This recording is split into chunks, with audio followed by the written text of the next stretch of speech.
Briefly, a few facts about fallout.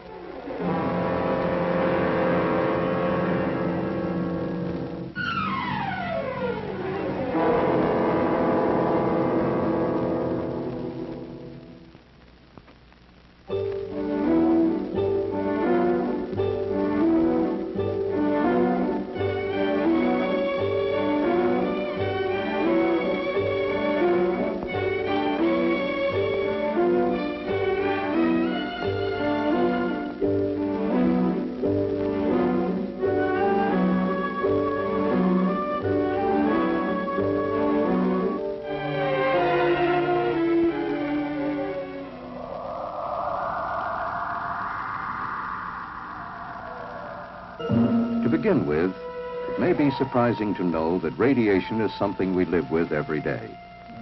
It has always been with us. Our own sun, like each of our millions of stars, is a raging nuclear furnace that shoots out showers of tiny particles along with invisible rays that we call radiation. In an average lifetime, a person might expect to accumulate about 10 Roentgens, not enough to affect his health. We don't worry about these small amounts of natural background radiation. But to safely handle larger amounts, we must keep our distance and shield ourselves. For as the amounts increase, so do the dangers. The amount of energy generated by a nuclear explosion is enormous. Near the crater area, there is almost total destruction from blast and heat. Now large amounts of pulverized debris and molten earth are pulled up into the mushroom cloud. The radioactive atoms produced in the explosion join with the particles of earth and debris. The mushroom-shaped cloud forms and climbs higher. It now contains billions of highly radioactive particles that we call fallout. The winds of the upper altitudes blow on the cloud, sending it in one or more directions. Some of the lighter particles may remain suspended in the atmosphere for days and travel thousands of miles before landing. But the heaviest particles drop to the ground within 24 hours. These are the most hazardous because they emit the largest amount of nuclear radiation. 100 miles from the explosion, they are about the size of table salt or fine sand. Within an hour, after a massive enemy attack, fallout would begin to be a serious problem in the vicinity of any nuclear ground burst. 7 hours later, the threatened areas cover more and more of the country as prevailing winds expand the fallout in downwind patterns. 24 hours, 48 hours, without shelter, millions would face death. Many people have difficulty understanding how silent, invisible rays, which cannot even be felt, could be so damaging. Our bodies are made up of millions of cells. They're the building blocks of our blood and tissues.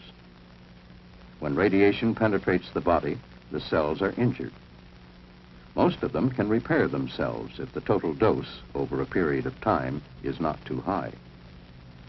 But if radiation continues, the cells will be destroyed beyond repair. We measure radiation in Roentgens.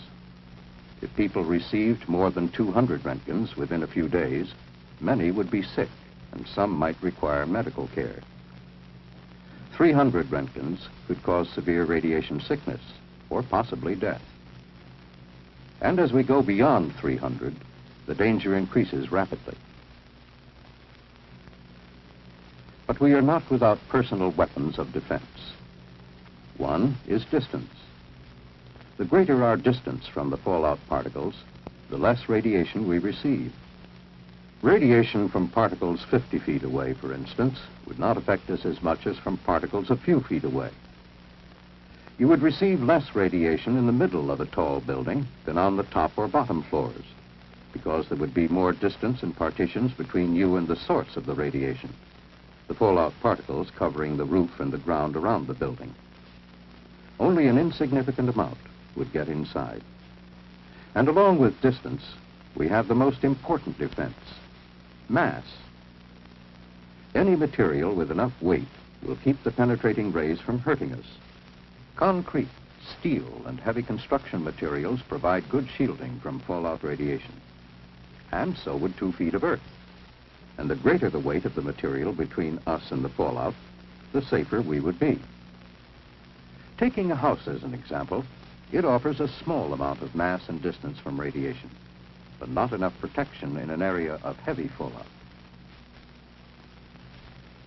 The fallout shelter is the best defense, whether in the basement of a single-family home or a large community shelter in, say, an apartment building. It offers the kind of protection from radiation you probably would need in case of nuclear attack. And along with mass and distance, we have a third invaluable ally, time. For deadly as radiation is, it has a fortunate weakness, a rapid rate of decay. Suppose a nuclear explosion takes place at 12 noon. By 1 o'clock, let's assume all the fallout is down. Then the total residual radiation would be at a high level. By 7 o'clock, it's down to 1/10. In 2 days, though still dangerous, it's only 1/100th. But in 2 weeks, it's only 1/1000th.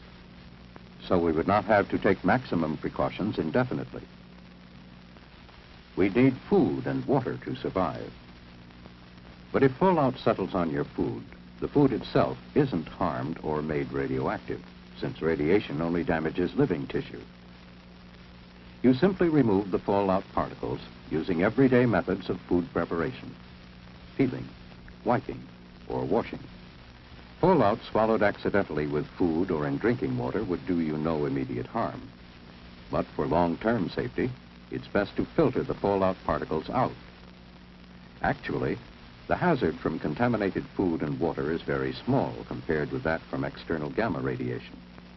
And hungry or thirsty people or animals should not be denied food and water because of possible contamination.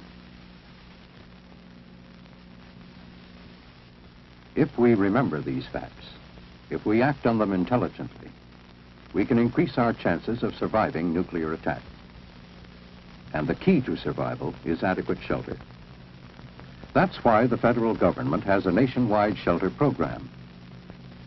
The goal is adequate fallout shelter space for every man, woman, and child.